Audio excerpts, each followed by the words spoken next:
subuti muramubaza iki sobora yakazira bwa muyobora atajya umvuganira ubundi ni wewe wanjye ndakuvuganira niwe ufite umunwa wenyine hano muravuga n'iki n'umuntu hati Yesu we aretse ko nkanga ko ninyima igihe wahereye kanya wo biti vase muyobo mugiye inama vuba ndabona cyane no kujya gufatisha indirimbo nkajya niyumvira mu gihe ndi mu kazi hanyuma se indirimbo bazifatisha kuri simukadi no fone yanjye se kirenze wabibaza iyungu fone ye nubwo ishaje ikora imirimo itandukanye ifungura fanta ndetse n'ibindi bintu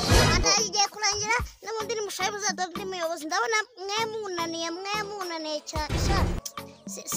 sinabona uko mbivuga binera isose munandebera uryo bavuze watonanye umuyobozi wewe kugira ngo urebe byatwa nkareba muri sinari yewe sha muyobo useka neza nk'avoka yaboze mwananiranye ariko muyobo niyo twaba tukunaniye si cyane nkawe rero umugore waramunaniye aje kukwiyakiraho igikoma wamuherejeho igikoma akava mu bagabo twe turi mu nama y'abakarani ibyo by'abagore mufata umujyane ku ruhande